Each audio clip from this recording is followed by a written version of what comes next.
আল্লাহ বলে, বান্দা দেখ আমি কেমন দয়ার মালিক। দুনিয়াতে আসার আগে আমার পেট আছে, ক্ষুধা আছে।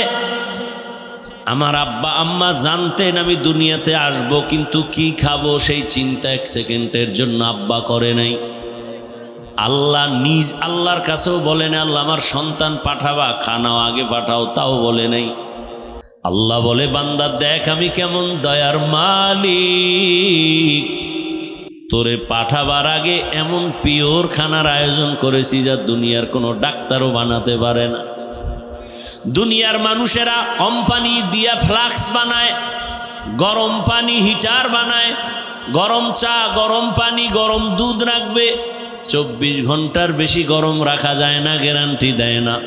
আর আমি আল্লাহ তোরে পাঠাবার আগে তোর মায়ের কাছে খানার আয়োজন করেছি। ও বান্দা, আমি আল্লাহর দেওয়া খানা তুই খাবি। ওই মায়ের স্তনে এমন দুধের আয়োজন করলাম যেটা ঠান্ডাও না গরমও না। মা বাচ্চারে সুজি খাওয়ায়, সুজি, চিনি দেয়, দুধ দেয়, এরপরে আগুনে গরম করে আবার ফ্যানের বাতাস দিয়া ঠান্ডা করার পরে 2-3 চামচ বাচ্চাকে দিয়া সুজিটারে আবার রেখে দেয়। 2 ঘন্টা 3 ঘন্টা হয়ে গেলে সুজি ফালায় দেয়। মা বলে এটা বাচ্চারে দেওয়া যাবে না, পেট নষ্ট হয়ে যাবে। আর আমি আল্লাহ এমন খানা দিলাম, লবণও বেশি না, মিষ্টিও বেশি না, বেশি পাতলাও না, ঘনও না, এমন পিওর খানা 2 বছর পর্যন্ত পান করবি, একটা সেকেন্ডের জন্য কখনো নষ্ট হবে না। তুই দুনিয়াতে আসছো, তোর দাঁত নাই, কোনদিন তোর মা বাবা বলে না হে আল্লাহ একটা বাচ্চা দিলা, দাঁত দিলা না কেন? বলছে? আল্লাহ কয় তোর যখন তুই আস্তে আস্তে বড় হইছ, তোর দাঁতের প্রয়োজন, আমি আল্লাহ দাঁতের আয়োজন করেছি। উপরের পাটিকে বললাম দাঁত নিচের দিকে বড় হ, নিচের পাটির দাঁতকে বললাম উপরের দিকে বড় হ। বড় হতে দুনো দিক থেকে বাড়তেছে বাড়তেছে, একটা জায়গায় গিয়ে আবার আমি বলে দিলাম স্টপ হয়ে যা। যদি বলতাম স্টপ হইস না, তাহলে নিচের দাঁত উপরে, উপরেরটা নিচে দিয়ে ভাবে ক্রস হয়ে যেত। আবার এই দাঁতের পাওয়ার কম, কোনদিন আমার মা বাবা বলে না হে আল্লাহ কম পাওয়ারের দাঁত দিলা কেন, সব ফালায়া দেই, তাড়াতাড়ি পাওয়ার আলাদাও। কোনদিন আমার মা বাবা বলে নাই। আল্লাহ দয়া করি আবার সময় মতোই কম পাওয়ারের দাঁতগুলো নিয়ে আবার ফুল পাওয়ারের দাঁত দিয়ে দিলেন। দুনিয়াতে যেদিন আসছি আমি আব্বাকে আব্বা বলে ডাকবো, মাকে মা বলে ডাকবো, দূরের কথা চিনি না কে আমার মা কে বাবা। পেটের মধ্যে ক্ষুধা, বলতেও পারি না আমার ক্ষুধা লাগছে খানা দাও। গরম, বলতে পারি না আমার গরম পাখা দাও। আল্লাহ আমার এমন একটা মজার পুঁজি দিছেন, কান্নার আওয়াজ। আর এই কান্নার আওয়াজ দিয়া আমি কখন কি চাই আমার কান্নায় বলে দেয় এখন খানা দাও, কান্নায় বলে এখন বাতাস দাও, গরম লাগে। কিন্তু আমার এই কান্নার ভাষা আমার আম্মা জান ছাড়া কেউ বুঝে না। কেউ বুঝে? আম্মা জান বুঝছে বাচ্চা কাঁদে কেন, ক্ষুধা লাগছে। খানা টানা খাওয়াইয়া বাচ্চারে রাইখে আবার কাজে গেছে, বাবায় কয় আবার কান্দে। বাবায় কয় বাচ্চা কাঁদে কেন, ক্ষুধা লাগছে, খাওয়ান দাও। আম্মা বলে না মাত্র 5 মিনিট আগে খাওয়াইছি, তাহলে আবার কাঁদে কেন? মা কয় এই কান্নায় বলতেছে এখন সে ঘুম যাবে, ঘুমের আগের কান্না। দেখেন তো, মা ছাড়া কেউ বুঝে? আপনি রাত 12টা-1টায় বাসায় গিয়া দরজায় ধাক্কা দিছেন, মোবাইল করছেন, ঋণের আওয়াজ বাইরের থেকে শুনেন, কিন্তু আপনার স্ত্রী শুনে না, ঘুমের মধ্যে আদা মরা। কিন্তু শুনছেননি আপনার বিবির পাশে একটা শিশু বাচ্চা ঘুমাইছে, হালকাভাবে একটু আওয়াজ দিছে, মা সাথে সাথে সজাগ হয়ে গেছে। মা ঘুমে অচেতন, বাচ্চাও ঘুমায়, মাও ঘুমায়। ঘুমের ভেতরে মা যদি একটু কাত হইয়া বাচ্চার উপরে পুরা বডি দিয়া ভর ভরে যায়, বাচ্চা মরে যাবে, ঠিক না? ঘুমের মানুষ তো বেহুশ। কিন্তু আজও পর্যন্ত আপনারা কোথাও শুনছেননি মা ঘুমের মাঝে অচেতন অবস্থায় বাচ্চার উপরে ভইরা বাচ্চা মারা গেছে? পাহারা দেয় কি আপনার বাবায়? কে পাহারা দেয়? আল্লাহ ফেরেশতা দিয়া পাহারার ব্যবস্থা করলেন। বান্দা তুমি হাঁটতে পারো না, হাঁটার শক্তি সরকার দিলেন। কে দিছে? ওই আল্লাহরে কেন চিনো না রে গোলাম? তুমি এখন বড় হইছো, তোমার খানা দরকার। আল্লাহ তাআলা তোমার জন্য খানার আয়োজন করেছেন। আল্লাহ তাআলা বলেন, ও বান্দা তুই যখন ঘুমায় গেছো, তুই তো ঘুমাও নাই, তুই মরে গেছো। দোয়াটাও তো মরার দোয়া। আল্লাহুম্মা বিসমিকা আমুতু, ও মাওলা তোমার নামে মরলাম। আবার ঘুম থেকে উঠে কি বলি? আলহামদুলিল্লাহিল্লাযী আহইয়ানা বা'দা মা আমাতানা। ও আল্লাহ প্রশংসা তোমার যে মরার পরে তুমি আবার আমারে জিন্দা করছো। তাহলে ঘুমের মধ্যে মরে গেছি, সজাগ করছে আমারে সরকার। কে? সে আল্লাহরে চিনো না রে গোলাম। প্রচন্ড রোদের তাপ, পানিও মজা লাগে না। কোথাও পানি পান করো, লবণাক্ত বেশি, আর্সেনিক বেশি, একটা না একটা ঝামেলা, রুচিতে পানি যায় না। আল্লাহ কয় পৃথিবীর প্রত্যেকটা মানুষের রুচি সম্মত একটা পানি আমি দিয়া রাখলাম। ঠাডা ভাঙ্গা রোদের যত তাপ হোক না কেন, প্রচন্ড সূর্যের গরম, পানি পর্যন্ত গরম। নদীর পানি গরম না? প্রচন্ড সূর্যের গরমে পুকুরের পানি গরম, হাউজের পানি গরম। কিন্তু তাকায় দেখছো নি, দুনিয়ার সবার প্রাণের প্রিয় পানি নারিকেল গাছের আগায় রাখছি, ওটা গরম হইছে। আল্লাহরে চিনেন না? আল্লাহকে চিনেন না তো নামাজ পড়েন না কেন? আমার আল্লাহর মতো দয়াময় কেউ আছে? তুমি যে যারে দয়াবান মনে করছো, সে তো তোমারে ছুরি মারবে, রেডি থাকো। এখন তো সেই রাজনীতি দুনিয়ায় দেখি যে তোমারে জবাই করার জন্য আলাদা শত্রু লাগবে না, তোমার দলের বন্ধু তোমারে হত্যা করবে। আমি বানায় বলতেছি, আপনাদের পায়ে হাত রেখে বলছি, আমার এ কথা কি মিথ্যা? এখন আপনাদের মারার জন্য কি আলাদা শত্রু লাগে? দলের মানুষকে মেরে ফেলে কেন? বলে ভাগে কম পড়েছে, ওরে মাইনাস কর। কি ভালোভাবে কেউ যদি একটু চলতে চায়, দুষ্টরা বলে এরে রাখা যাবে না, হলে আমাকে আকাম চলে না, এরে বাদ দাও, এরে মারো। এগুলি আপনারা দেখেন না ভাইরা আমার? তাহলে আপনাকে মারার জন্য শত্রু লাগবে না, যারে নিয়ে আপনি এক প্লেটে খান সেই কিন্তু আপনার গলায় ছুরি লাগাবে। এই হলো দুনিয়ার নোংরা রাজনীতির ফলাফল। আমার আল্লাহ কেমন দয়াময় দেখেন। আল্লাহ শুধু গাইবি দয়া না, নগদ দয়া করে। যেমন একটা ঘটনা আমি শুনছি, নগদ ঘটনা, বাকি অনেক আগের। বন্ধু বান্ধবরা আড্ডা দেয়, পার্কে যায়, বিভিন্ন আড্ডায় যায়। একদিন একটু তর্ক বিতর্ক লাইগা সব বন্ধুরা ওর উপরে গরম হয়ে গেল, বলে আমরা 2-3 জনে মিলিয়া ওরে মেরে ফেলবো। এই আকামাঙ্গ সোনার বাংলায় নাই? খুব খেয়াল করেন। এইবার রাতের অন্ধকারে মাও জানে আমার ছেলের বন্ধু ওরা ঘরের পাশে আইয়া, মোবাইল নাই সেই সময়, আইয়া কা এই নাম ধরে ডাকছে, কা আসো। ওকে আম্মু আমার ডাকতেছে। কারা? কাউ মুখরা। তো মায়ের অন্তরে কোনো বাধা নাই, বন্ধুরা ডাকতেছে, যাও তবে তাড়াতাড়ি আসবি। যখন সন্ধ্যার পরে নিয়ে গেছে, 1 ঘন্টা 2 ঘন্টা 3-4 ঘন্টা কোনো খবর নাই। ওরা 3-4 জনে মিলিয়ে এই বন্ধুটারে মারার জন্য কোনো একটা বাড়ির পার্শ্বে বাগান থাকে না, বাগানের মধ্যে নিয়ে গেছে। নিয়ে যখন 3-4 জনে আঘাত করিয়া মাটিতে ফালায় দিছে, এবার ছুরি বের করছে, জবাই করবে। আল্লাহর কুদরত, ওই ছেলেটা চিত হইয়া শুইয়া একটা ডাক দিয়ে, আল্লাহ তুমি আমারে বাঁচাও। বলার সাথে সাথে ও বাচ্চা তো বলতেছে এতটুকু, কিন্তু বন্ধুরা চারপাশে শুনে শো শো আওয়াজ।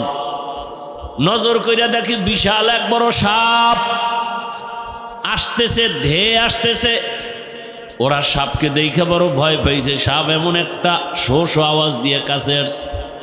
ওরা ছুরি টুরি ওখানে ফালাইয়া এরপরে ওরা দৌড়, ওদেরকে দৌড়াইতে দৌড়াইতে একটা রাস্তায় ভরে গেছে, পায়ে ব্যথা, কারো হাতে ব্যথা পাইছে। এরপরে লোকেরা যখন বাগানের বাইরে আসছে, লোকেরা দেখা কি হইছে দেখে একটা সাপ ধাওয়া করে। পরে সাপটা ওদেরকে দূরে সরায় দিয়া চলে গেল। এইবার বলে এখানে কিছু হইছে। ওদিকে মায়ের অন্তরে বাড়ি লাগছে, আমার সন্তান এখনো আসে না কেন। বের হইয়া এলাকায় হাঁটে আর কয় আমার সন্তান রে পাইতেছি না কোথায়।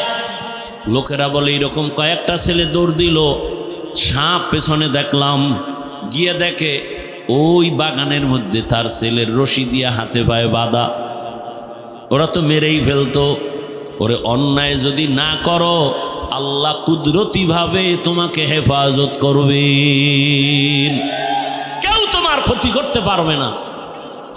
হারাম টাকা দিয়ে বিল্ডিং করবি, ওই বিল্ডিং দখল হয়ে যাবে, কিন্তু হালাল টাকার বিল্ডিং কেউ দখল করতে আসলে ওর জিন্দেগি বরবাদ হয়ে যাবে। এই জন্য বিল্ডিং 10 তলা রেডি, কিন্তু জঙ্গলে ঘুমায় কেন? হালাল টাকার বিল্ডিং না। আল্লাহ হেদায়াত দান করে। আল্লাহর মতো আপন আমার কেউ নাই। ওই আল্লাহকে বেজার করা যাবে না কেন সেটাই বুঝাইতেছিলাম। এতক্ষণ আলোচনায় বুঝলেননি আমার আল্লাহর মতো দয়াময় কেউ আসেনি? আছে। সেই আল্লাহকে কেন বেজার করেন? কই আমরা যে হুজুরেরা আল্লাহর একেবারে কাছে গেছি তাও না, জান্নাত আমগো রেডি তাও না, বরং আমরা আপনাদের পায়ে ধইরা ধইরা, খানা নাই ঘুম নাই, সারা মাস আপনাদের পেছনে দৌড়াইয়া বয়ান কইরা আপনাদের নরম ভাষায় বুঝাই নামাজ পড়েন। এরপর আমরাও কিন্তু কান্না করি কেন? আপনাদের নিয়ে একবার অহংকারী করি না, বরং এত বয়ানের পরও নিজেরা কাঁদি। আমার মতো গুনাহগার কেউ নাই, আল্লাহর দরবারে কেমনে দাঁড়াবো? তাহলে আমি নামাজ রোজা ঠিক রাখিয়াও যদি কান্না করি, আপনি নামাজ রোজা বাদ দিয়া কত পরিমাণ কান্না করা উচিত? সাহাবায়ে কেরাম কি পরিমাণ কান্না করেছেন। তাদের নামাজ কত সুন্দর, তেলাওয়াত কত সুন্দর, ইলম কত সুন্দর, জিকির কত সুন্দর, এরপরেও তারা জান্নাতের টিকিট হাতে পেয়েও কান্না করেছেন। তাদের তুলনা আমগো নামাজ তো নামাজই না, আমাগো রোজা তো রোজাই না। মানুষকে দেখাবার জন্য নামাজ পড়ি, মানুষের দেখাবার জন্য দান সৎকা করি, মানুষের দেখাবার জন্য তেলাওয়াত করি। তাহলে আমাদের এগুলো সব মানুষের জন্য, আল্লাহর জন্য কিছু করি না। তাহলে আমাদের কি পরিমাণ কান্না করা উচিত? ও নিকলির মুসলমান মা বোনেরা, যুবক বাবারা, বৃদ্ধ বাবাজিরা, আমার আল্লাহকে এখনো চিনো? আমার আল্লাহ কেমন কুদরতের মালিক। দুনিয়ার জ্ঞানীরা ফ্যাক্টরি বানায়া তৈলের ফ্যাক্টরি আলাদা, মেশিন আলাদা, ওখান থেকে আর লবণ বের হবে না, ওই মেশিনে হবে। আবার লবণ যারা বানায় ফ্যাক্টরি, সেখানের মেশিন আলাদা, ইঞ্জিনিয়ার আলাদা, ওখান থেকে তেল আসে না। আমার মাওলা কেমন কারিগর, আমার আল্লাহ কেমন কুদরতের মালিক। আমার আম্মাজানকে ফ্যাক্টরি বানাইয়া আল্লাহ আমার আব্বাজানকে কুদরতের দ্বারা আম্মাজানের মাধ্যমে 5টা সন্তান আল্লাহ দান করলেন। একই মায়ের 5টা সন্তান, কারো চেহারার সাথে কারো মিল নাই, আছে কারো কণ্ঠের সাথে কারো কণ্ঠের। আচ্ছা, এখন 5 সন্তানের কণ্ঠ কয় রকম? 5 রকম। কিন্তু কোন সন্তানের কণ্ঠ কেমন আব্বাও বুঝে না, কিন্তু মা বুঝে। কি রাতের বেলা সন্তান আইসা যখন আম্মু বলে ডাক দেয়, মায় বুঝতে পেরেছে আমার কোন সন্তান আসছে। শুধু কি তাই, ঘরের বাইরে বাচ্চারা খেলতেছে, কয়েক বাড়ির বাচ্চা একসাথে, হঠাৎ করে কান্নার আওয়াজ, আম্মা কাজ করে।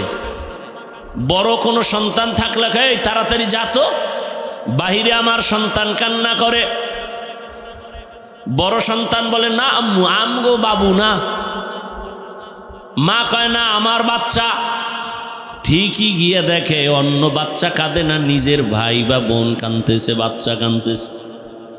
আল্লাহ তাআলা কেমন কুদরতের মালিক।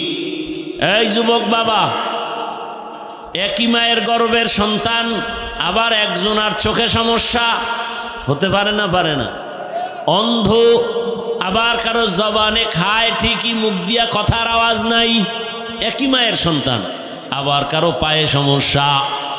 কার কুদরত? এই যুবক, তোরে যদি আমার মাওলায় অন্ধ বানাইতেন তাহলে তুই সারা রাত মোবাইলে গুনাহ দেখতি কিভাবে? আমার আল্লাহর দেওয়া সূর্যের আলো তোমার জন্য, বাতাস তোমার জন্য ফ্রি, চাঁদের আলো ফ্রি, নদীর মাছ ফ্রি, সব তোমার। আল্লাহর জন্য, আল্লাহ মাছ খায়, সব তোমার। আল্লাহ রাত দিলেন ঘুমানোর জন্য, তুই সারা রাত মোবাইলে জেনা করো, হাতের জেনা, চোখের জেনা, অন্তরের জেনা, জবানের জেনা। আল্লাহ তাআলার দেওয়া পানি, গাছের ফল, জমিনের ফসল সব আল্লাহ আমাদের দিলেন। আল্লাহ বাধা দেন না, খা বান্দা, তোর জন্য বানাইছি, মনের মতো খা। একটা গাভী 20 কেজি দুধ দেয়, 15 কেজি দুধ দেয়। মানুষগুলো দুধ টেনে টেনে সব বাসায় নিয়ে যায়, গরুর বাচ্চারে দুধ দেয় না। আছে না নাই? সারাদিন বাচ্চা না খাওয়া, সারা রাত বাচ্চা না খাওয়া, রাতের বেলা বাচ্চা মায়ের দিকে তাকায় কেমন যেন বলতে থাকে, আমারে দুধ দাও, ক্ষুধা সইতে পারি না। গরুটায় বলতে থাকে, বাচ্চা অপেক্ষা কর। আল্লাহ আমাদের বানাইছেন বনি আদমের খাদেম, ওই বনি আদম খাওয়ার পরে যা থাকবে তা তুই খাবি। গরুটায় যদি চায় বনি আদমরে দিব না, দুধ নিতে আইলেই লাথি মারুম। পারবে কেউ দুধ নিতে? কিন্তু 20 কেজি দুধ যতক্ষণ দহন করে মালিক চুপচাপ দাঁড়ায় থাকে, অথচ বাচ্চাটা ক্ষুধার তৃষ্ণায় পাগল হয়ে আছে, কিছুই বলে না। ও আল্লাহর বান্দা, আল্লাহর থেকে তুমি কি পাও নাই বলো তো? কি পাও নাই বলো? তুমি আমি ছিলাম হাঁটতে পারি না, হাঁটার শক্তি আল্লাহ দিলেন। বাবাই ছিল গরিব, এখন তুমি টাকাওয়ালা। তোমার বাবারে কেউ চিনত না, এখন সবাই তোমারে চিনে, তোমার বাবারে চিনে। তুমি এখন গাড়ি দিয়া দৌড়াও, ঘোড়া দিয়া দৌড়াও, বিমানে দৌড়াও, তোমারে 100 লোক কর্মচারী সার সার কয়। আমার মাওলা তোমারে সম্মান দিছেন, এর পিছনে মা বাবার টাকা না থাকলেও চোখের পানি আছে, নাই? ওই মা বাবা কবরে রাখিয়া কেমনে আরামে ঘুমাও? ওই মা বাবার মেহনতের ফসল তুমি। আল্লাহ তাআলা বলেন, বান্দা তুই মায়ের পাগল হয় মা কয়া ডাকো, বাবা বলে ডাকো। আমি আল্লাহ তোরে এত কিছু দিলাম, মাকে ডাকবি বাধা নাই, বাবাকে ডাকবি বাধা নাই। মাঝে মাঝে আমার দেওয়া জিহ্বাটা দিয়া যদি একবার আল্লাহ বলে ডাক দাও, আমি আল্লাহ তোর উপরে কেমন খুশি জাননি। এক ডাকের বিনিময়ে তোর জীবনের সব গুনাহ মাফ করে দিব। এক ডাকের বিনিময়ে তোর মনের যত চাওয়া পূরণের রাস্তা খুলে দিব। আমি আল্লাহ কখনো দরজা বন্ধ করি না। দুনিয়াওয়ালারা দরজা বন্ধ রাখে, দিনেও রাখে, রাতেও রাখে। দিব দিব বলিয়া কয় আজকে আসো না, কাল আসো, কালকে আসলে বলে পরে আসো। আর আল্লাহ নিজে দেওয়ার জন্য প্রতি রাত প্রথম আসমানে আসেন। কোথায় আসেন? কবে আসেন? প্রতি রাত।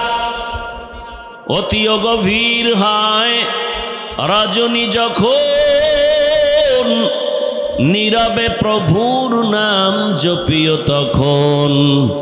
প্রভুর করুণা যদি পাইবারে চাও, গভীর রাতে উঠে প্রভুর গুণগান গাও। গভীর রাতে যারা চাইছে তারা পেয়ে গেছে। হাদিসে আছে, কারো যদি জুতার বিল ছিঁড়া যায়, নবীজি কয় আল্লাহর কাছে চা। বল, যেই আল্লাহ পিপিলিকার খানা দেয় সে আমার দিবে না? তা আল্লাহর উপরে তোমার আকীদা দুর্বল কেন? অথচ পিপিলিকার থেকে তো আল্লাহর কাছে আমরা দামি। আল্লাহ নদীর মাছের খানা দেয় না সরকার দেয়? বলেন, জঙ্গলের হাজারো প্রাণীর খানা কে দেন? সেই আল্লাহ কি আমাদের খানা দিবেন না? অথচ আমরা গরু তো না খায় মরে না, জঙ্গলের প্রাণী না খায় মরে নাই, মাছ না খায় মরে না, গর্তের পিপিলিকা না খায় মরে না। আমরা আল্লাহর প্রিয় গোলাম হইয়া না খাইয়া কষ্ট পাই কেন? আমরা আল্লাহর সাথে গাদ্দারি আর বেঈমানি বেশি করি, এই কারণে আমরা কষ্ট পাই। মানুষ কত বেঈমান! আল্লাহর দাও ভিটামিনওয়ালা আমটারে মেডিসিন দিয়া গজব বানায় দেয়। মাছের মধ্যে ফরমালিন, চালের মধ্যে ফরমালিন, তেলে ভেজাল। এ ভেজাল আল্লাহ দিছে না মানুষ? কত বড় নিমক হারাম! মানুষ এত নিমক হারাম। আল্লাহ কয় আম দিছি তোর শরীরের ভিটামিন, 1 মাস অপেক্ষা কর, আমি পাকায় তোরে দিমু, ঠান্ডা মাথায় দুধ দিয়ে খাবি। কুত্তার মতো জিব্বা বের হয়ে গেছে এই বেঈমান পশু চরিত্রের মানুষগুলোর। কানা গাছের ভিতরে মেডিসিন মার, গাছের ভিতরে মেডিসিন মারো, মাছের ভিতরে মেডিসিন মারো। ফল খাইয়া মানুষ অসুস্থ, যেই ফল খাইয়া সুস্থ হইব এ খাইয়া অসুস্থ। বাচ্চা ফল খাইয়া ভিটামিন বাড়বে, কয় ডায়রিয়া শুরু হয়ে গেছে। আঙ্গুর খাইয়া ভেজাল, ফলে ভেজাল, তেলে ভেজাল, চালে ভেজাল, ঠিক নি? ভেজালগুলো কিন্তু আমাদের মানুষরাই আমরা করি। এমন কোনো কাজ নাই, পণ্য নাই যে ভেজাল নেই। 2-1 দিন একটু ভালো থাকে, এরপরে ভেজাল। আল্লাহ হেদায়াত দান করুন। ভাইরা আমার, এই সব ভেজাল থেকে বাঁচার একটাই পুঁজি আমার আল্লাহর প্রতি ভালোবাসা, মোহাব্বত। আল্লাহর মোহাব্বত থাকলে সে আল্লাহর বান্দাদের উপরে জুলুম করে না, বরং সেও আল্লাহর মোহাব্বতে বান্দাদেরকে মোহাব্বত করবেন। অতএব হাদিসের কথা অনুযায়ী দুনিয়ার সবাইকে বেজার করা যাবে, আল্লাহকে বেজার করা যাবে না। তো আল্লাহকে খুশি করব, বেজার করব না, কি করব? খুশি করার পদ্ধতি কি? আমার আয়াতের মধ্যে সেই পদ্ধতির দিকে ইঙ্গিত করে আল্লাহ বলেন, ওয়ামা খালাকুতুল জিন্না ওয়াল ইনসা ইল্লা লিয়াবুদুন। আমি মানুষ ও জিন বানাই নাই, হ্যাঁ বানিয়েছি ইবাদতের জন্য। ইবাদতের দ্বারা আমি আল্লাহ খুশি হয়ে যাই।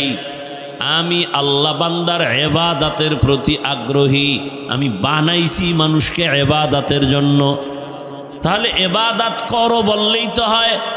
এখানে নেতিবাচক আওয়াজ দিলেন, আমি মানুষ আর জিন বানাই নাই, হ্যাঁ বানাইছি ইবাদতের জন্য।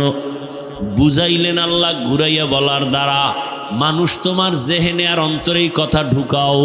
তোমার মরণ পর্যন্ত কোনো কাজ নাই, একটাই কাজ হলো ইবাদত। এখন ইবাদত কি আমরা অনেকেই জানি না। অনেকে মনে করে মসজিদে যাও, তসবিহ হাতে নাও, পাগড়ি লাগাও, জিকির করো, ইবাদত শেষ। না, আল্লাহর হুকুম জীবনের প্রতিটি জায়গায় বাস্তবায়ন করার নাম ইবাদত। এবার বলেন, আল্লাহর হুকুম নাই এমন কোনো কাজ আছে আমগো জীবনে? প্রত্যেকটা জায়গায় আল্লাহর হুকুম চালু রাখার নাম ইবাদত। সেই ইবাদতটা কেন করব? একটু আগেই কিন্তু জবাব দিছি, আল্লাহকে খুশি করার জন্য। রেজা বিল কাজা, আল্লাহর মোলাকাতের জন্য হবে আমাদের ইবাদত, এবং পুরস্কার হিসাবে পাবো আমরা জান্নাত। পুরস্কার কি পাবো? জান্নাত। ইন্নাল্লাযীনা আমানু ওয়া আমিলুস সালিহাত কানাত লাহুম জান্নাতুল ফিরদাউসি নুজুলা। এই বাদামওয়ালারা, এটা কি খাওয়ার প্যান্ডেল? আর বাদাম খাইলে কি আপনাদের ক্ষুধা নিবারণ হবে? তো কোরআনের বাগানেই বেয়াদবি কেন বলেন তো? আল্লাহর কোরআনের কথা চলতেছে, এর থেকে পৃথিবীতে আর শ্রেষ্ঠ কথা কি হতে পারে? সেখানে খাওন কেন? খানার জন্য তো দোকানওয়ালারা বসে আছে, বিশ্রামের জন্য ঘর রেডি। 2-1 ঘন্টা না খাইলে মরে যাবেন, বাদাম খাইলে পেট ভরবে। কেন ডিস্টার্ব করেন? আপনার ব্যবসা সব এখানে ঢুকছে। আল্লাহ হেদায়াত দান করে। বলার মানুষ নেই।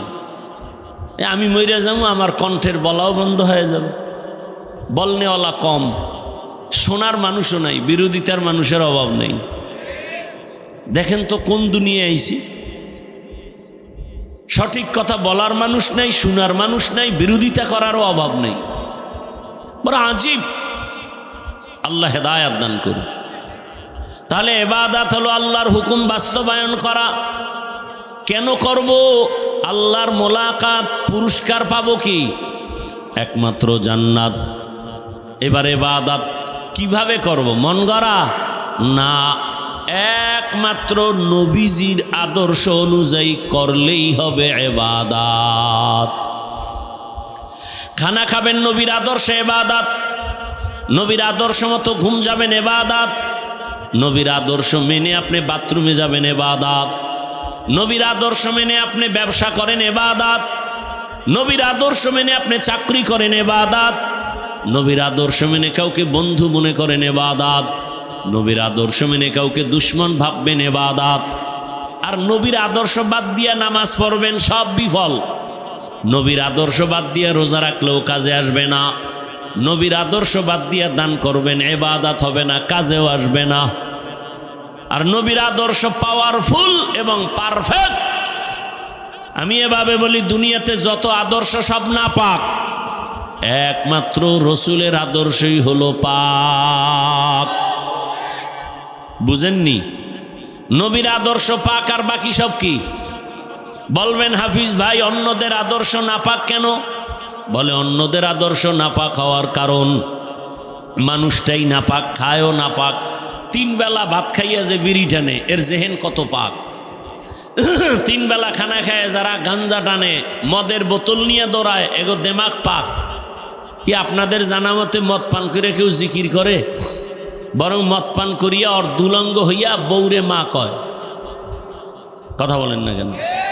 তাহলে তার দেমাগ পাক না না পাক? না পাক। এরপরে নাই ওযু, নাই গোসল, নাই পবিত্রতা, পোশাক না পাক, প্রস্রাব করে লয় না পানি। এই মানুষগুলোর থিওরি যা আসবে সব অসম্পূর্ণ নাপাক হয়ে যাবে। আর আমার রসুল কেমন পাক!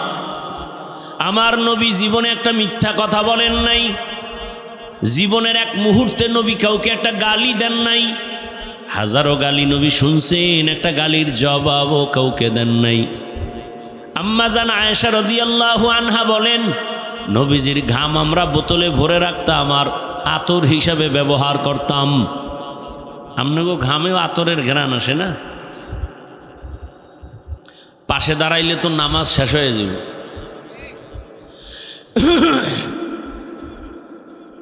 ভাইরা আমার, রসুলের আদর্শের বয়ান সারা জীবন চলবে, শেষ করা যাবে না। মক্কা নগরীর নাপাক মানুষগুলো নারী পুরুষ উলঙ্গ বাইতুল্লাহ তাওয়াফ করে। বাবা নিজে তার আপন কন্যা আসলে গলা টিপে মেরে ফেলে। সমাজের মানুষগুলো মক্কার এত নাপাক, রহমতের নবী আসলেন, এমন আদর্শ দিলেন, মক্কার মানুষ পুরা পবিত্র হয়ে গেল। আল্লাহ নিজে জিব্রাইল পাঠায় লিস্টি দিয়া কয়, নবীরে জানায়া দাও এই লিস্টির ভিতরে যাদের নাম আছে বিনা হিসাবে তারা জান্নাতি। আচ্ছা দেখেন তো, ১৫০০ বছর পরে নিকলি জমিনের ঈদগাহ মাঠে দুপুরের খানা না খাইয়া ব্যবসায়ীরা, কর্মচারীরা, কাজের সবাই ব্যস্ত, এরা সব এই মাঠে একটা ঘাসের উপরে, মাটির উপরে বসছে। ৫,০০০ টাকা দিয়েও এরকম মাটিতে এই জান্নাতি মানুষ বসানো যাইতো না।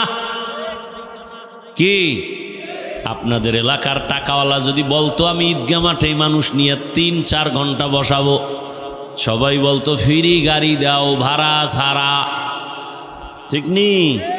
আপনাদের ফ্রি গাড়ি দেওয়া হয়েছে, আসার পরে বসার জন্য ভিআইপি চেয়ার। কি ঠিক না? কিন্তু এখানে আপনাদের জন্য কোনো ভিআইপি আছে কিছু? বরং পৃথিবীতে থেকে 3rd ক্লাসের বিছানা।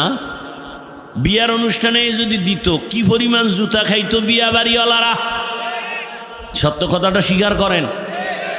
অথচ এখানে আপনারা বৈশাখ আরো কষ্ট আছে। মনে দুঃখ আছে?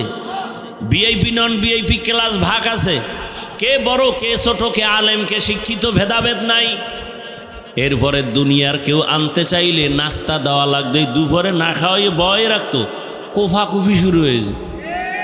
কি আরে ভাই, দুপুরের টাইম নেই, এমনি আইনে একটু হালকা নাস্তা দিবে, এর মধ্যে বাইরে বাইরে শুরু, বাতাসে খালি চেয়ার উড়ে। দেখেন কেমন নোংরামি। নিজেদের মধ্যে একটু তর্ক লাগছে, প্যাকেট কম পাইছে, এটা আবার আর এক চোরায় ভিডিও কইরা গোটা জাতিরে দেখায়, দেখো আমরা দলের লোক কত বড় বেয়াদব। এই দল আপনারা করেন না, যে একজনে অন্যায় করছে আবার এটারে ভিডিও কইরা ছড়াইয়া দেয়, এই লোকও আপনাকে দলে রাখেন, বড় আশ্চর্য। অথচ এখানে কোনো নাস্তা নাই দুপুরের খানার টাইমে। এরপরে এই মানুষগুলোকে নিয়ন্ত্রণের জন্য প্রশাসন লাগতো না, কিন্তু এখানে কোনো প্রশাসনের কোনো প্রয়োজন আসেনি, কোনো কিচ্ছু নাই, পিপিলিকার আওয়াজ পর্যন্ত নাই। এটা কেমনে সম্ভব? নিকলির মানুষ ব্যানার টানাইয়া লেখো, ইসলাম মানলেই সম্ভব। এজন্য আমি ঢাকায় বলেছি গতকাল, আল্লাহর জাতের কসম, এই জমিনে যতদিন পর্যন্ত ইসলাম কায়েম হবে না, ততদিন পর্যন্ত এই জমিনে মানুষ শান্তি দেখবে না। কসম আল্লাহ, কারণ শান্তির একমাত্র ঠিকানার নাম ইসলাম। ইসলাম কেমন শান্তি? নবী কয় দেখা হলে আগে সালাম। সালাম মানে কি? আমিও দিলাম আসসালামু আলাইকুম, আপনি বললেন ওয়ালাইকুম আসসালাম, আমি দোয়া করলাম আপনার উপরে শান্তি, আপনি আমাকে বললেন আমার উপরে শান্তি। দুই দিক থেকে যখন শান্তির দোয়া চলবে, অশান্তি আসবে না। নবী ইসলাম কি কয়? বড়রা ছোটকে মায়ার নজরে দেখো। আবার ইসলাম কয় ছোটরা বড়দের শ্রদ্ধার নজরে দেখো। তাহলে যেই ছোটরা বড়কে শ্রদ্ধা করবে, ওরা বড়র পকেট মারবে, জুতা চুরি করবে? করবে না। ইসলাম কি শান্তি, এটা হিসাব করে। ইসলাম বলে কর্মচারী কাজ করে, ঘাম ঝরার আগে বেতন দিয়া দাও। কি বাংলাদেশে এমন আল্লাহর বান্দার খবর আমার জানা আছে, রমাজানে হজে যায়, ওমরায় যায়, বিশাল ফ্যাক্টরি, প্রত্যেকটা কর্মচারীর বেতন বোনাস পুরাপুরি দিয়া, কাপড় দিয়া, জাকাত দিয়া, পাই পাই হিসাব করে দিয়া নিশ্চিন্তায় বাইতুল্লাহ যায়। এ সংখ্যায় কম, কিন্তু বেশিরভাগের হালাত হইল বেতন না দিয়া পারলে দিবে না, অপেক্ষায় থাকে কোন দিন আমার অফিস ভাঙচুর করবে এরপরে দিমু, কোন দিন রাস্তায় মিছিল করবে তারপরে দিমু। ইসলাম কয় খবরদার, ঘাম ঝরার আগে বেতন দাও, দেখা হলে সালাম দাও, ছোটদের মায়ার নজরে দেখো, বড়দের শ্রদ্ধার নজরে দেখো। অতএব আমি বলবো মা বোনেরা ও যুবক বাবারা, বৃদ্ধ বাবাজিরা, আল্লাহর কাছে তওবা করিয়া এখনো সময় আছে, আল্লাহরে আপন বানাইয়া ইবাদতের মাধ্যমে আল্লাহকে খুশি করেন। আপনার মতো লাইনের মানুষ, আমগো মতো হুজুর না, আপনাদের মতো লাইনের মানুষ কি নামাজি নাই? ও নিকলির ব্যবসায়ী বাবারা, আপনাদের মতো ব্যবসায়ীদের মধ্যে নামাজি নাই? বলেন আপনি পারেন না কেন? ও আমার যুবক বাবারা, চাকরি করেন যারা, স্কুলে পড়েন, কলেজে পড়েন, আপনাদের লাইনে কলেজ ভার্সিটির ছেলে মেয়ে নামাজি নাই? আপনি পারেন না কেন? ও দোকানওয়ালা ভাই, আপনার মতো দোকানওয়ালা নামাজ পড়ে। ও কৃষক ভাই, আপনার মতো কৃষকেরা নামাজ পড়ে, বলেন আপনি পারেন না কেন? ও ড্রাইভার বাবারা, আপনার মতো ড্রাইভার 5 ওয়াক্ত নামাজ পড়ে, গাড়ি চালায়, আপনি কেন পারবেন না? আসলে আল্লাহর প্রতি আপনার মায়া নাই। আপনি যে আল্লাহরে মায়া করেন না, আল্লাহ যদি আপনাকে মায়া না করে তো এক ঘুমে মরণ। অতএব এখনো সময় আছে, তওবা করেন। মনে মনে আল্লাহকে বলেন, ও আল্লাহ, আর নামাজ ছাড়বো না, দাড়ি কাটবো না, বেপরদায় চলবো না, মা বাবার সাথে বেয়াদবি করবো না, শিক্ষকের দোয়া নিয়া, ওলামায়ে কেরামের পরামর্শ নিয়া, নবীর আদর্শ মানিয়া চলবো। পর্দার আড়ালের মা বোনেরা আল্লাহর কাছে তওবা করেন। আর স্বামীর মাল নষ্ট করবেন না, নামাজ ছাড়বেন না, বেপরদায় চলবেন না, মোবাইলে সময় নষ্ট করবেন না। সন্তানটাকে আদর্শ ডাক্তার বানাবেন, আদর্শবান ইঞ্জিনিয়ার বানাবেন, আদর্শবান প্রফেসর বানাবেন, আদর্শবান চাকরিজীবী বানাবেন, আদর্শবান ব্যবসায়ী বানাবেন। সন্তানের ব্যবহারে মা বাপ, ভাই বোন, আপন কেউ যেন কষ্ট না পায়, আলেম ওলামা, মুরব্বী, শিক্ষক যেন কষ্ট না পায়, এমনভাবে সন্তানটাকে তৈরি করবেন। আল্লাহর কাছে পেছনের গুনাহ থেকে ক্ষমা চাইয়া মনে মনে আল্লাহকে বলেন, হে আল্লাহ, পিছনের গুনাহ মাফ করে দাও। আজকে থেকে তওবার নিয়ত করলাম, তোমার হুকুম অনুযায়ী চলবো, নবীর আদর্শ মেনে চলবো। মনের মতো যদি তওবা করতে পারেন, আমার আল্লাহ সাথে সাথে গুনাহ মাফ করে দিবেন। তওবাওয়ালা জীবন আল্লাহ আমাদের দান করেন। আলহামদুলিল্লাহি রাব্বিল আলামিন, ওয়াসসালাতু ওয়াসসালামু আলা সাইয়্যিদিল আমবিয়া ওয়াল মুরসালিন ওয়া আলা আলিহি ওয়া আসহাবিহি আজমাইন। ইয়া আরহামার রাহিমিন, ইয়া আরহামার রাহিমিন, রব্বিরহামহুমা কামা রব্বায়ানি সগীরা। আল্লাহুম্মা ইন্নাকা আফুউন কারীম তুহিব্বুল আফওয়া ফাআফু আন্না। আল্লাহুম্মা ইন্না নাসআলুকা রিযাকা ওয়াল জান্নাহ ওয়া নাউযু বিকা মিন সাখাতিকা ওয়ান নার। আল্লাহুম্মা ইন্না নাউযু বিকা মিনাল বারাসি ওয়াল জুনুনি ওয়াল জুযামি ওয়া সাইয়্যিল আসকাম। اللهم إنا نسألك علما نافعا ورزقا واسعا وشفاء من كل داء। ইয়া আল্লাহ, এই মাহফিল কবুল করে নেন, আয়োজনকারী, সহযোগিতাকারী, দান সৎকারীদের কবুল করে নেন, এলাকায় শান্তি দান করেন, মা বোনদের পর্দাওয়ালা আবেদা বানায় দেন, সন্তানগুলো নেককার বানায় দেন। আয় আল্লাহ, যারা ব্যবসা করে, চাকরি করে, কুদরতের দ্বারা কামাই রুজিতে বরকত বাড়ায় দেন, অভাব দূর করে দেন, ঋণ আদায়ের ব্যবস্থা করে দেন, পরস্পরে হিংসা দূর করে মোহাব্বত বাড়ায় দেন, সারা দুনিয়াবাসীকে মাফ করে দেন।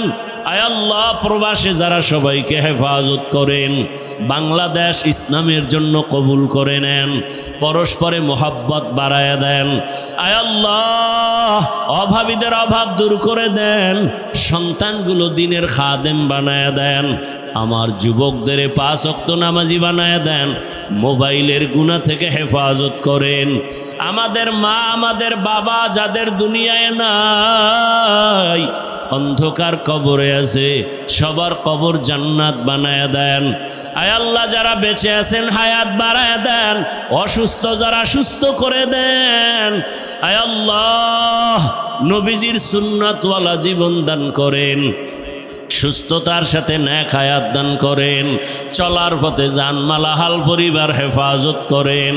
আয় আল্লাহ, সুন্নতের আলোকে ইজ্জতের জীবন দান করেন, হালাল বরকতি রিজিক দান করেন।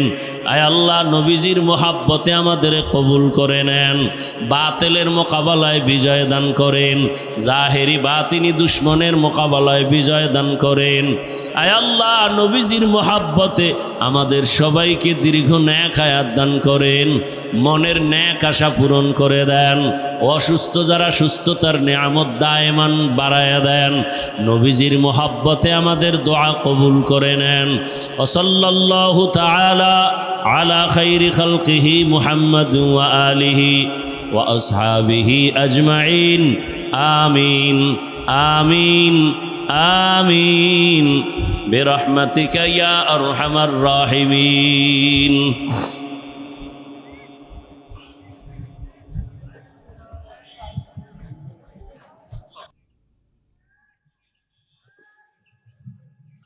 আসসালামু আলাইকুম ওয়া রাহমাতুল্লাহি ওয়া বারাকাতুহু। রিভাব দাও বক্সে, ভলিউম বাড়াও।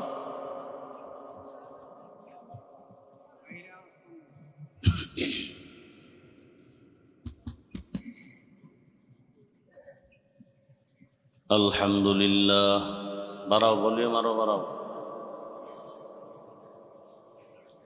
الحمد لله الذي جعل الشمس والقمر بحسبان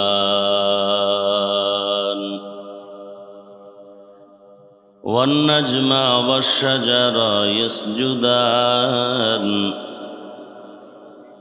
وفضل زمانا على زمان كما فضل مكانا على مكان وإنسانا على إنسان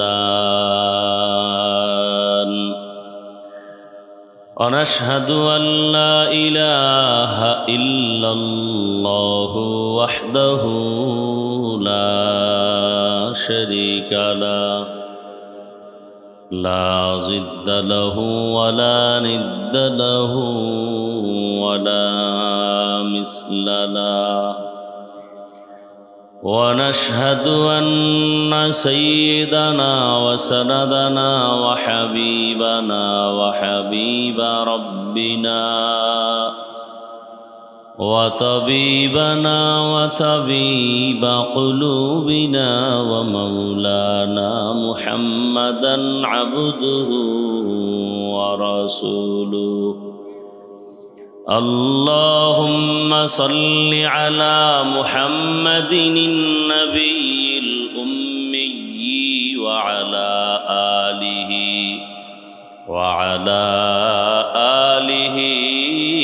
وسلم تسليما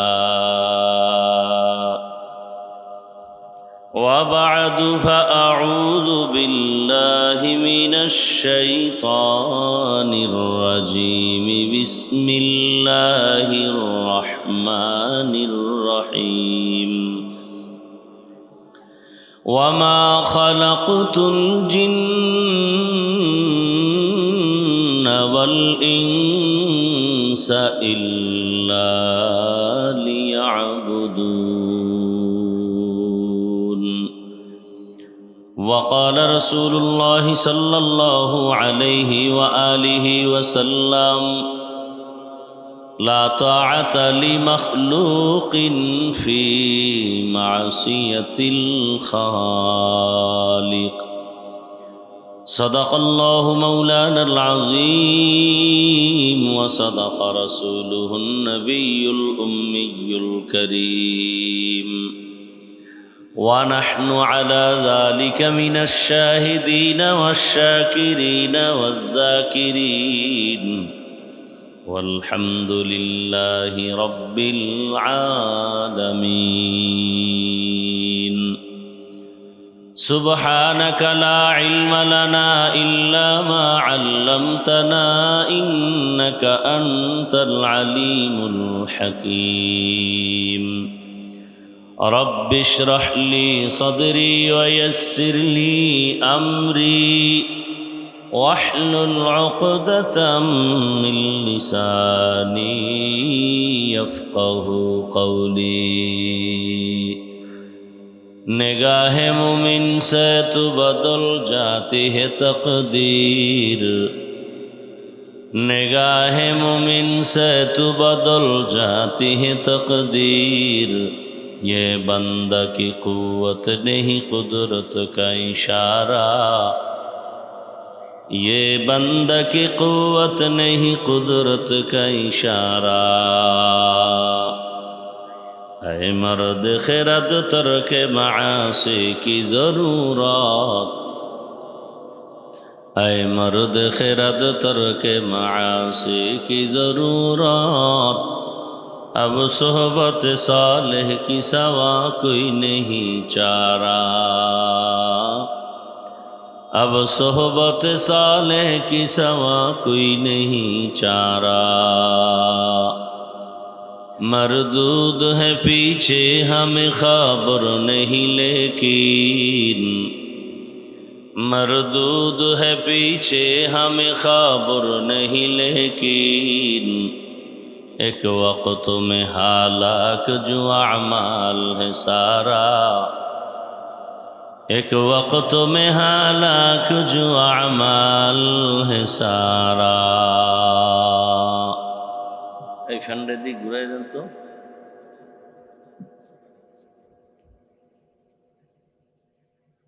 বাস এই রিভার্ব দাও, বক্সে রিভার্ব দাও। মিক্সার মেশিন নাই, রিভার্ব বাড়াই দেবো। মনিটরের সাউন্ড দাও। নিকলি কেন্দ্রীয় জামে মসজিদের উদ্যোগে আয়োজিত বার্ষিক ইসলামী মহাসম্মেলন 28 অক্টোবর 2025 ঐতিহাসিক ঈদগাহ মাঠে আয়োজিত মহতি এ সম্মেলনে উপস্থিত মোহতারাম সম্মানিত সভাপতি মুফতি আব্দুল মজিদ কাসিমি দামাত বারাকাতুহুম, প্রধান অতিথি অ্যাডভোকেট হাজী মোহাম্মদ বদরুল মোমেন মিঠু সাহেব সহ অন্যান্য অতিথিবৃন্দ, হযরত উলামায়ে কেরাম, অত্র অঞ্চলের বিভিন্ন জায়গা থেকে আগত আল্লাহ পাকের আশিকিন, জাকিরিন, শাকিরিন, মুহিব্বিন, মুরব্বিয়ান আযম, কলিজার টুকরা আমার সমবয়সী যুবক বন্ধুগণ, স্নেহের ছোট ভাই, পর্দার আড়ালে মা বোনেরা, আল্লাহ পাকের দরবারে শুকর যে আল্লাহ পাক আমাদেরকে সুস্থ রেখেছেন, আলহামদুলিল্লাহ। জীবনের এক অমূল্য সম্পদ আমাদের সুস্থতা। টাকা পয়সা বাড়ি গাড়ি সব আছে, কিন্তু আপনি অসুস্থ, এই জীবনের কোনো দাম নাই। টাকা পয়সা বাড়ি গাড়ি তেমন নাই, কিন্তু আপনি আমি সুস্থ, এর থেকে বড় সুখী আর কিছু। আল্লাহ আমাদের এই সুস্থতাকে দায়েমান কবুল করেন। হাজারো লাখো মানুষের মধ্য থেকে দয়াময় রব্বুল আলামিন আমাদেরকে বাছাই করে পৃথিবীর শ্রেষ্ঠ মজলিস বেহেশতের বাগানে আমাদেরকে হাজির হওয়ার তৌফিক দান করেছেন। এজন্য আর একবার শুকর আদায় করি, আলহামদুলিল্লাহ। দরুদ ও সালাম সৈয়দুল মুরসালিন, রহমতুল লিল আলামিন, শফিউল মুজনিবিন, খাতামুন নবিয়্যিন, সৈয়দুস সাকালাইন, ইমামুল মুরসালিন, শফিয়ে আযম, রসুল আকরাম, রহমত আলম, নবিয়ুল আরব আল আজম, হাবিব কিবরিয়া, আশরফুল আম্বিয়া, সৈয়দুল আম্বিয়া, শফিয়ে মাহশর, সাকি কৌসার, আকা নামদার, মদিনাহ কা তাজদার হযরত মুহাম্মদুর রাসূলুল্লাহ, সবাই পড়েন সাল্লাল্লাহু আলাইহি ওয়া আলিহি ওয়াসাল্লামের উপর। সর্বোপরি শুকর যাদের অক্লান্ত পরিশ্রমের মাধ্যমে আজ সুন্দর আয়োজন। আপনারাও কর্মব্যস্ততায় আলাদা করে কোনো সময় ভিন্ন দিকে দেওয়ার সুযোগ নাই। আমরাও আমাদের লাইনে ব্যস্ত, যে কারণে আলাদা করে সময় দেওয়াও আমাদের খুব কঠিন। তো এখানে আজকে বাদ জোহর কষ্টকে উপেক্ষা করে একটু সময় দিয়েছি শুধু দ্বীনের স্বার্থে, এবং এর পেছনে বেশি আমার সাথে যোগাযোগ আর মহব্বতের বন্ধনকে মজবুত রেখেছেন।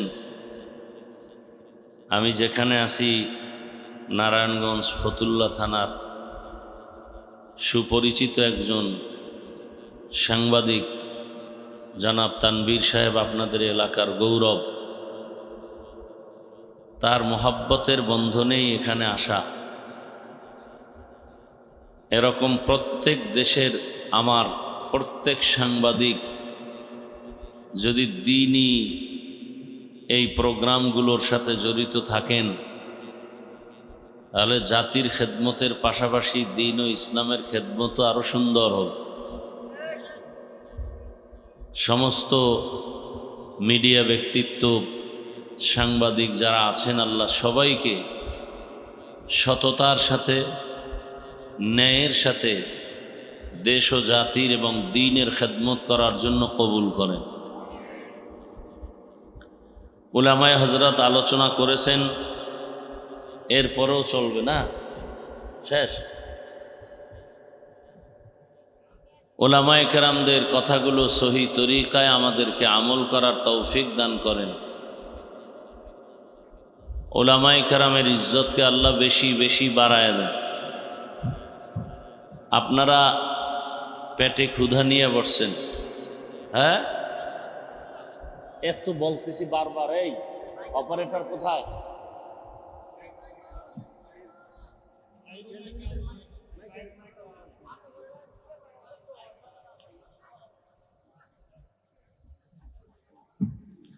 আল্লাহ, ভলিউমটা বাড়াই দিলি হয়, বুঝে না নাকি? আমি বুঝি না।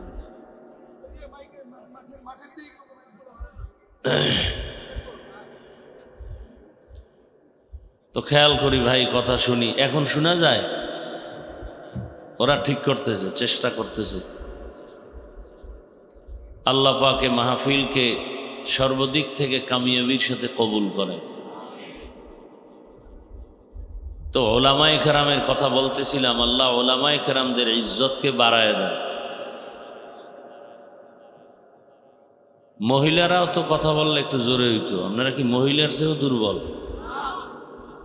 তো দোয়া করলাম, আপনারা আমিন বললেন না। কি আলেমদের সাথে কোনো দুশ্মনী আছে নাকি? আলেমদের সাথে দুশ্মনী থাকলে তোর জানাজা ছাড়া মরণ হবে। আল্লাহ হেদায়াত দান করুন। ওলামায়ে কেরামের ইজ্জত বাড়লে এই উম্মতের ইজ্জত বাড়বে। ওলামায়ে কেরামের ইজ্জত নষ্ট হলে এই জাতির ইজ্জত নষ্ট হবে। খুব বুঝার চেষ্টা করবেন। আপনারা অনেক জ্ঞানী, আমরা বোকা মানুষ, আমরা কিচ্ছু বুঝি না। তবে আমরা যা বুঝি সেইটা বুঝার মেধাও আপনাদের নাই। ওই কথা মনে পড়ে গেছে, 1 মিনিটে একটা ঘটনা বলি। এক বাদশা স্বপ্ন দেখছে যে কিছুদিন পরেই আমার রাষ্ট্রের মধ্যে, রাজ্যের মধ্যে বৃষ্টি হবে, পানি থাকবে ময়লাযুক্ত, যেটাকে ঘোলা পানি বলে, স্বচ্ছ পানি না। এবং ওই পানি যে পান করবে সে পাগল হয়ে যাবে। কে স্বপ্ন দেখছে? বাদশা। স্বপ্ন দেখার পরে তাদের পরামর্শ দেনেওয়ালা ওজিরে আজম যারা, এদের সাথে ব্যক্ত করলো ঘুম থেকে উঠে, ভাই আওয়াজ দিবেন না, ইশারায় কাজ করেন। বলল যে এই স্বপ্ন দেখলাম, কি করা যায়? তো ওজির বলল, বাদশাহ, যেহেতু এই পানি পান করলে সব পাগল হয়ে যাবে, তাহলে আমরা স্পেশাল করে গোপনে আলাদা পানি রেখে দেই। দেশের জনগণ সব পাগল হয়ে গেল, আমগো পাগল হওয়া যাবে না। কি?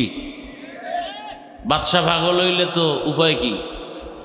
ডাক্তার যদি রুগী হয় তো রুগীর চিকিৎসা, রোগে হয়, রোগে পড়ে যায়, তো রুগীদের কি হালাত? ওই একটা কথা আছে না, রক্ষক যদি ভক্ষক হয়, হ্যাঁ, তাহলে অন্য মানুষের কি উপায়? শিয়ালের হাতে মুরগি আমানত দিলে কি হবে? আমানত থাকবে? ভালো করে বুঝেন। তো পানি আলাদা রাখছে, ঘোলা পানি কেউ পান করলে পাগল হবে। অন্তত বাদশা, ওজির, রাজপ্রাসাদের দায়িত্বশীলরা যেন এই পানি পান করে পাগল না হয়। ঠিক এক সময় বৃষ্টি শুরু হলো, পানি ঘোলা, জনগণ অজান্তে পানি পান করতে থাকলো, খাইয়া সব পাগল হয়ে গেছে। দেশের সব জনগণ কি পাগল? খেয়াল করতেছেন তো? পানি পান করে নাই উজির আর কেডা? বাদশা।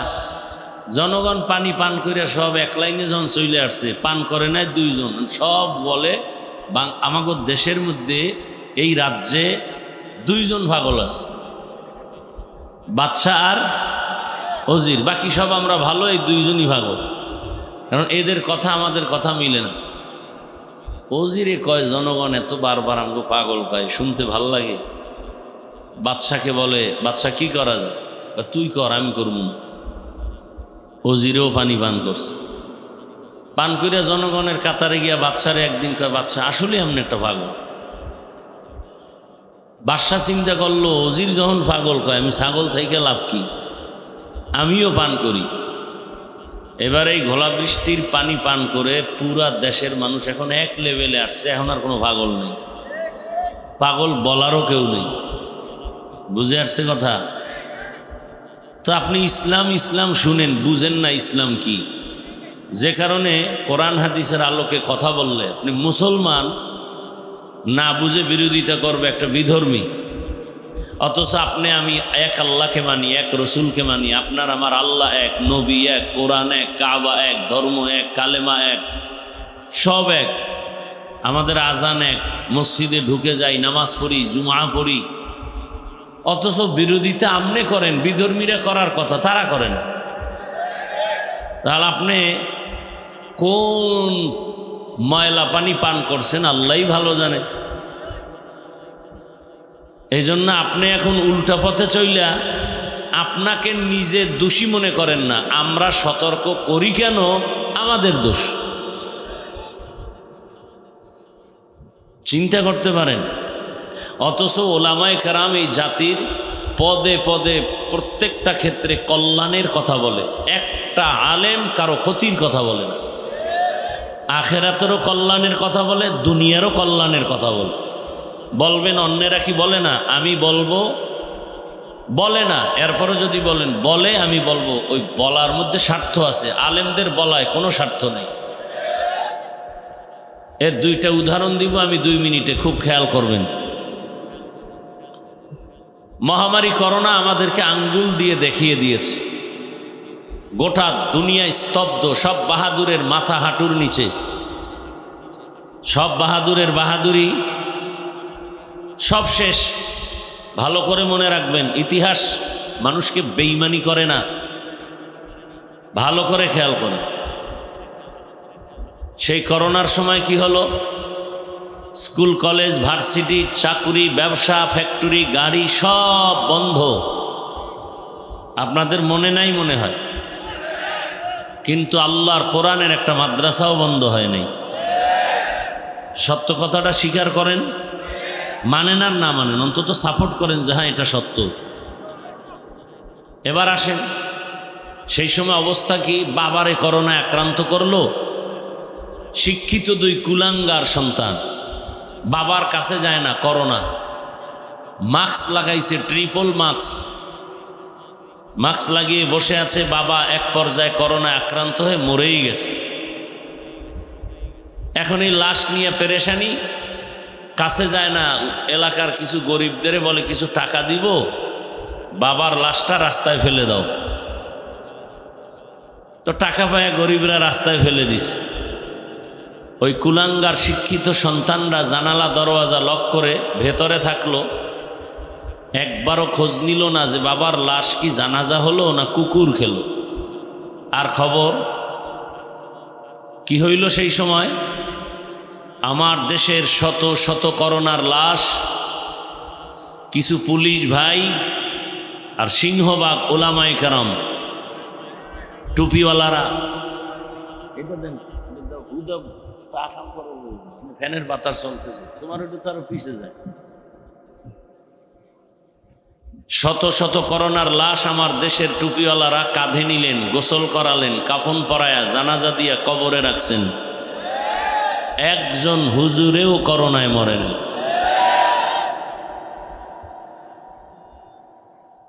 কোন স্বার্থ? সরকার হুজুরদের ডাইকে কোনো পুরস্কার দিছে? তাদের বেতন বাড়াইছে? কি বাড়াইছে? এটার জন্য আরেকটা নগদ উদাহরণ দিই। আপনারা আমাকে একটু শেয়ার করেন তো, বাংলাদেশে যারা সরকারি চাকুরি করে এবং বেসরকারি চাকুরি করে তাদের প্রতিদিনের ডিউটি কত ঘন্টা? বলেন, সত্য কথাটা বলেন। 8 ঘন্টা। নিম্নে বেতন কত? নিম্নে কত? 15-20 ধরেন। এরপরে টেবিলের নিচে তো অনেক মুক্তা পাওয়া যায়, পৃথিবীর কোথাও না পাওয়া গেলেও সোনার বাংলায় পাওয়া যায়। তাহলে 8 ঘন্টা ডিউটি, বেতন 20,000 নিম্নে, এরপরে টেবিলের নিচে হারাম শুয়োরের অভাব নাই, খাইলেই আঙ্গুল ফুলে কলা গাছ, সরকারেরটা খাইয়াও আবার সরকারের বিরুদ্ধে আন্দোলন, মানববন্ধন, বেতনের স্কেল বাড়াও। আচ্ছা, আপনাদের এই অত্র অঞ্চলে মসজিদের ইমাম সাহেবদের ডিউটি কয় ঘন্টা বলেন? বলেন, বেতন কত দেন?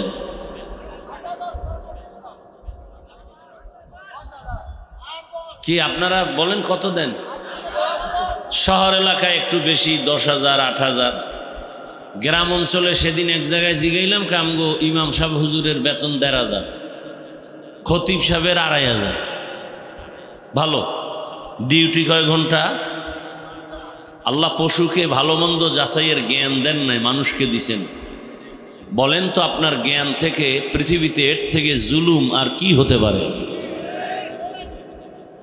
আচ্ছা, এই জুলুম করার পরে হুজুরেরা আন্দোলন করছে, ইমাম সাহেবরা জুমায় বয়ানে বলছে যে বেতন যদি 30,000 না করা হয় তাহলে আমরা আসর থেকে সূরাগুলো উল্টা পড়ব বলছে।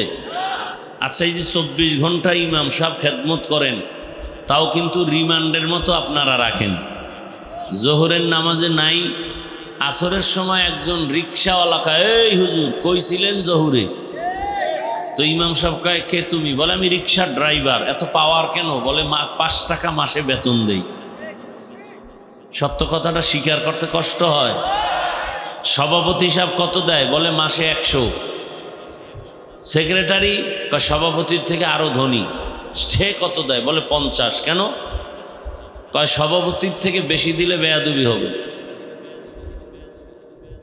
এরপরেও ইমাম সাহেবরা, আলেমরা কোনো গালি দেয়? বরং দোয়া, হাত মুনাজাত ধরলেই দোয়া করে, আল্লাহ এলাকায় শান্তি দাও, কবরওয়ালাদের জান্নাত দাও, ব্যবসাওয়ালাদের বরকত দাও, অসুস্থ রোগী সুস্থ বানাও। এরপরেও যারা কয় হুজুরেরা খারাপ, আমি বলি ওর 14 বংশর রক্ত খারাপ। এই থামেন, আবেগ কন্ট্রোল করেন। সামনে নারায় তাকবীরের সময় আইতেছে, এ সময় লাভ দিতে হইব। আর বাঁশের লাডিও রেডি রাখেন। আমাদের হিন্দুদের বিরুদ্ধে ওলামায়ে কেরাম কখনো কথা বলি, খ্রিস্টানের বিরুদ্ধে বলি, ইহুদিদের বিরুদ্ধে বলি না। আমরা কাউকে আক্রমণ করে কথা বলি না। এখানে বহু আল্লাহর বান্দা আপনারা আছেন, আমার কথাগুলো বুঝার চেষ্টা করেন। বহু আল্লাহর বান্দা আমরা এখানে আসি, আজকে ফজর পড়া হয়নি, জোহর পড়া হয়নি, নাই এরকম কেউ? আচ্ছা, কিন্তু আমরা এখানে একটা মূল কথা বলে যাই, মনে রাখবেন। যে ব্যক্তি নামাজ পড়ে না তাকে গালি দেওয়া যাবে না। যে ব্যক্তি নামাজ পছন্দ করে না তাকে ছাড় দেওয়া যাবে না। যে নামাজ পড়ে না সে মুমিন, যে নামাজ পছন্দ করে না সে বেঈমান। যে পর্দা করে না সে মুমিন, যে পর্দার বিধানকে পছন্দ করে না সে বেঈমান। দেখবেন একজনকে বলেন, এই তুমি নামাজ পড়ো না কেন? যুবক বলবে, হুজুর দরকার, চেষ্টা করি, পারি না, দোয়া করবেন।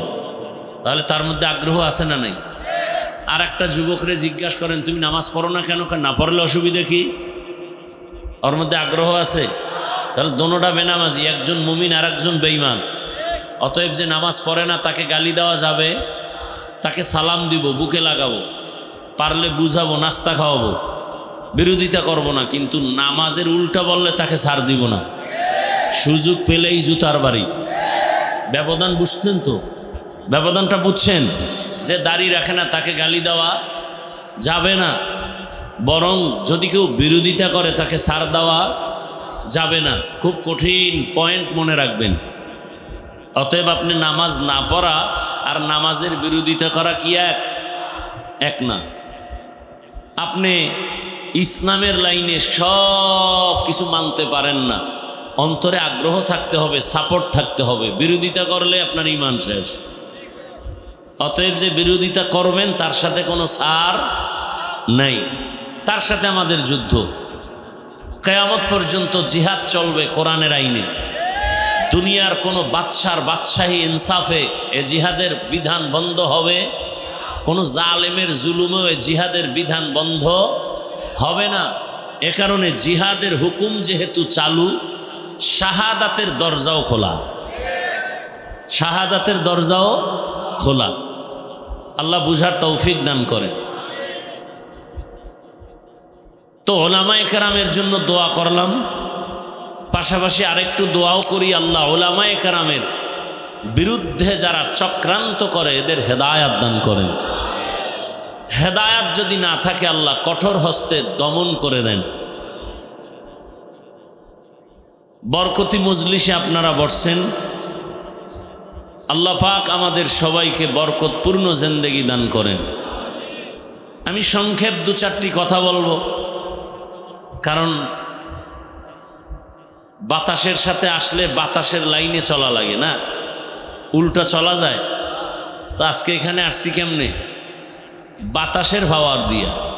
অতএব বাতাস আমাকে যতক্ষণ বসায় রাখবে ততক্ষণ বসা যাবে, আর বেশি বসা যাবে না। এক জায়গায় গেছি, বলা হলো 10 মিনিটের বেশি থাকা যাবে না, বাতাস গরম, তাড়াতাড়ি চলে যেতে হবে।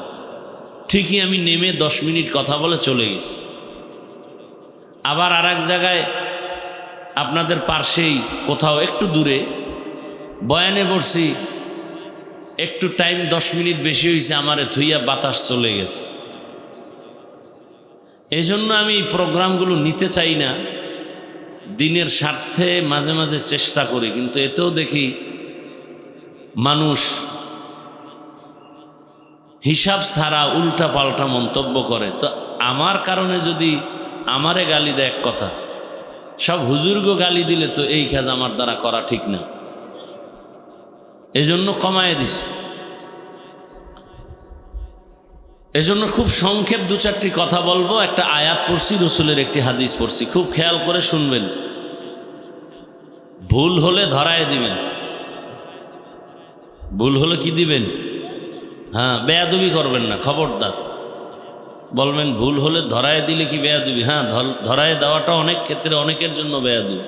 যেমন ধরে নেন আপনাদের এটা কোন থানা? নিকলি কেন্দ্রীয় মসজিদের ইমাম সাহেব মাগরিবের নামাজে দাঁড়াইছেন, নামাজে দাঁড়ায় নামাজের তেলাওয়াত শুরু করছেন, জোরে না আসতে, আরো সাউন্ড বক্স লাগানো। চায়ের দোকান নাই, বক্সের আওয়াজ, চায়ের দোকানে বৈশা কিছু বেনামাজি শুনতেছে। ওরা ডান হাতে বিড়ি টানে, বাম হাতে চা টানে, নামাজ চলতেছে, আয়াতের তেলাওয়াত শুনতেছে, কিন্তু মসজিদে যায় না কেন? এদের কলবের পাওয়ার বেশি, নামাজ না পড়লেও এগো ইমান তাজা। এরম কিছু বেয়াদব আমগো সমাজে আছে না নাই? নামাজ না পড়লেও তবে ইমান তাজা। তো আল্লাহর কি কুদরত, ইমাম সাহেব আলহামদু সূরার মধ্যে একটা আয়াত ভুল করে ফেলছে। এখন চায়ের দোকানে ওই সাউন্ড বক্সের আওয়াজ এসে পড়ছে। তো চা যারা পান করে আর বিড়ি টানে, একটা একা শুনছো কি? ইমাম সাহেব তো ভুল করে ফেলছে। কোথায়? বলে আলহামদুর ভিতরে। আর একটা একা লোকমা দে, কি দাও? লোকমা বুঝেন না? লোকমা দিতে গিয়া চায়ের কাপ থুইয়া জানালায় গেছে। বাহির থেকে জানালা দিয়ে তাকায়, ইমাম সাহেব ভুল পড়লেন কেন? ঠিক করেন। কি দিছে বলেন? এটা লোকমা না বেয়াদবি? এই ব্যক্তির লোকমা ইমাম যদি নেয়, সাথে সাথে নামাজ বাতিল। দেখছেননি কারবার? তাহলে এটা লোকমা না বেয়াদবি? তো যে আউজুবিল্লাহ বিসমিল্লাহ পারে না, কালেমা পারে না, সালাম পারে না, ইসলাম বুঝে না, সে যদি আলেমের ভুল ধরে, এটা ভুল ধরা না, এটা বেয়াদবি। এটা কি বেয়াদবি? বলবেন তা আলেম কি ভুল করে না? হ্যাঁ করে।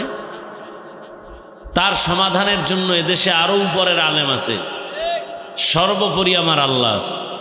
আল্লাহর উপরে ছেড়ে দেন না, চোখে তাকায় তাকায় দেখেন না সীমা লঙ্ঘন করলে আসমানের ফয়সালা কত কঠিন হয়। আপনি আল্লাহর উপরে ছেড়ে দেন। আপনি শুধু কথা বলে মন্তব্য করে শুধু শুধু গুনাহগার হন কেন? আপনি তাকায় থাকেন আল্লাহ কি করে তা দেখেন। কিসের আলেম আর মুফতি মুহাদ্দিস? অন্যায় করলে, সীমা লঙ্ঘন করলে মরার আগে আসমান থেকে বিচার শুরু হয়ে যায়। আর আরশে আজিম থেকে যে ফয়সালা শুরু হয়, এটা জমিনালারা ফিরাতে পারে না। পারে? সম্ভব না। কি র্যাব, আর্মি, পুলিশ, হেডিও তো নিজের যান বাঁচানোর জন্য পাগল হয়ে যায়। কারণ আরশে আজিমের ফয়সালা বড় কঠিন। এখানে কোনো বান্দার দখল নাই, চালাকি চলে না। এজন্য সব বিচার নিজের হাতে নিয়েন না, আল্লাহর উপরে ছেড়ে দেন। দেখবেন আল্লাহর পক্ষ থেকে বিচার হবে কঠিন থেকে কঠিন। আল্লাহ বুঝার তৌফিক দান করেন। আয়াত ও হাদিসের তরজমাটা বলি, তারপরে কিছু ব্যাখ্যা। আল্লাহ পাক বলেন, ওয়ামা খালাকতুল জিন্না ওয়াল ইনসা ইল্লা লিয়াবুদুন, আমি মানুষ ও জিনকে সৃষ্টি করি নাই, হ্যাঁ করেছি আমার ইবাদতের জন্য। রহমতের নবী বলেন, লা তাআতা লি মাখলুকিন ফি মাসিয়াতিল খালিক, আল্লাহকে অসন্তুষ্ট করে পৃথিবীর ভিন্ন কারো হুকুম মানা হারাম। তরজমা শেষ। এবার ব্যাখ্যা শুনেন। হাদিস নিয়ে 2-4 মিনিট কথা বলি। হাদিসে কি বলা হলো? আল্লাহকে অসন্তুষ্ট করে ভিন্ন কারো হুকুম মানা, কথা বলতে হবে। আল্লাহকে বেজার করে অন্য কারো হুকুম মানা, এটা তরজমা। এখন ব্যাখ্যা কি হবে? ব্যাখ্যা আমি মন মতো করলে হবে না। নবীজি কি ব্যাখ্যা দিয়ে গেছেন সাহাবায়ে কেরামকে, সাহাবায়ে কেরাম ব্যাখ্যাটা পরবর্তী তাবেঈনকে শিখাইছেন। এইভাবে ধারাবাহিকভাবে যে ব্যাখ্যা আসছে ওটাই বলতে হবে, মন গড়া বলা যাবে না। সে ব্যাখ্যা কি? বলে আল্লাহকে বেজার করে মা বাবার কথা মানা হারাম, আল্লাহকে বেজার করে পীরের কথা মানা হারাম। এখন মাঠের থেকে যদি একজনে পীরের ভক্ত হইয়া কয়, হুজুর পীরের কথা মানা হারাম, এটা কত নাম্বার আয়াতে আছে? এরকম তার সেরা কিছু আছে না? আল্লাহকে বেজার করে নেতার কথা মানা হারাম। এখন বলবেন কোন কয় নাম্বার আয়াতে আছে নেতার কথা মানা যাবে না? সব কথা কি আয়াতে আছে ডাইরেক্ট? তাহলে তো আর আমগো বলার কিছু নেই, ব্যাখ্যার দরকার কি, তাফসিরের দরকার কি? আল্লাহকে বেজার করে শিক্ষক বা ওস্তাদের কথা মানা হারাম। এক কথায় জবাব, দুনিয়ার সকলকে অসন্তুষ্ট করা সম্ভব, আমার আল্লাহকে অসন্তুষ্ট করা সম্ভব না। দুনিয়ার সবাইকে অসন্তুষ্ট করা সম্ভব, আল্লাহকে সম্ভব না। কিন্তু আমরা তো করি, আল্লাহকে বেজার করি বেশি, আত্মীয় স্বজনকে খুশি রাখি বেশি। যেমন পর্দা করলে আমার আল্লাহ খুশি, আত্মীয় স্বজন বেজার, ঠিক না? এখন আমরা আত্মীয় স্বজনের মন রক্ষা করার জন্য আমরা আল্লাহকে বেজার করে বেপর্দায় চলি। কেউ যদি ধরে বলে আল্লাহকে বেজার করে তুমি বেপর্দায় চলো কেন, তখন বলে দুনিয়ার আত্মীয় ঠিক রাইখা কিছুদিন চলবো, পরে আল্লাহর কাছে তওবা করে ঠিক করে নিব। আর তওবার কফালও হয় না, এই বাহানা করে করে পদে পদে আমরা আল্লাহর হুকুম লঙ্ঘন করি, ঠিক না? আল্লাহ হেদায়াত দান করে। আল্লাহকে বেজার করা যাবে না কেন? দুনিয়ার সবাইকে বেজার করা যাবে কেন? বলে দুনিয়ার সবাই আমার আপন না, একমাত্র নিঃস্বার্থ আপন হলেন আমার আল্লাহ। মা আমার আপন, বাবা আমার আপন, তবে সব আপনের পেছনে স্বার্থ ঘুরে। আর আমার আল্লাহ এমন আপন যে আল্লাহর আপন আর মোহাব্বতের পেছনে কোনো স্বার্থ নাই। সোনার বাংলায় তাকায় দেখছেননি, স্বার্থের আঘাতে মা বাপ সন্তানকে জবাই করে, আবার স্বার্থের আঘাতে সন্তান মা বাবাকে হত্যা করে, স্ত্রী স্বামীকে হত্যা করে, স্বামী স্বার্থের আঘাতে স্ত্রীকে হত্যা করে, ঠিক নি? বড় কঠিন হালাত। ভাই ভাইকে হত্যা করে, একমাত্র কারণ হলো স্বার্থ। এরপরে আসেন, আল্লাহ আমাদের যা দিছেন দুনিয়ায় এই পরিমাণ কেউ দেন নাই। এরপরে আবার দেখেন, আল্লাহ দিয়া খোটা দেন না, আর আমাদের যারা যা কিছু দেয় পেছনে আবার খোটাও দেয়। খোটার ভাবার বেশি দেওয়ার থেকে।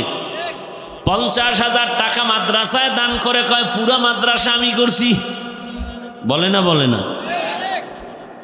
আর আল্লাহ বলেন আমি তোমারে এমন কিছু দিছি যেগুলো তোর মা বাবা দুনিয়ার কেউ দিতেও পারবে না। দুনিয়ার সব স্বার্থপর চাইলে দেয়, তাও মনের মতো দেয় না, চাওয়ার আগে দেয় না। আল্লাহ বলেন তোর প্রয়োজনের বেশি দিছি, চাওয়ার আগে দিছি, দিয়া আমি আল্লাহর খোটাও দেই নাই, আর দিয়া রাস্তা বন্ধ করি নাই, অল টাইম আমি রাস্তা খুলে রাখছি। বান্দা উদউনি আস্তাজিব লাকুম, তুমি যখন চাইবা আমি দেওয়ার জন্য তখন রেডি।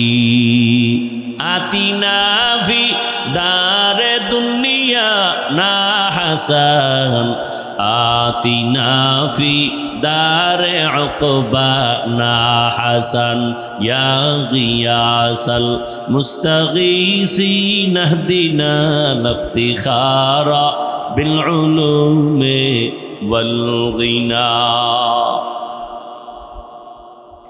আল্লাহ তাআলা এমন কিছু আপনাকে আমাকে দিয়েছেন, দুনিয়ার কেউ আপনাকে আমাকে এমন কিছু দেন নাই। আল্লাহ বলেন আমি কখনো দরজা বন্ধ করি না। দুনিয়ার সব দেওয়ার স্লোগান দিয়ে দরজা বন্ধ করে দেয়, ঠিক নি? রাতের বেলা দরজা বন্ধ, আবার দিনের বেলাও দরজা বন্ধ। দিব বলিয়া তোমার খুঁজতে খুঁজতে জুতা ক্ষয় হয়ে যায়, তাও পুরাটা দেয় না। এরপরও যাও দেয়, হাতে হাতে বদল হতে হতে আসল জায়গায় কিছু থাকে না। কি এটি বাস্তব না, না বানায় বলতেছি? আর আমার আল্লাহ তো দিছেন যা কল্পনাই করা যায় না। কেমন দেওয়া দিয়েছেন সব বাদ দেন। আমি যে দুনিয়াতে জন্ম নিলাম যেদিন,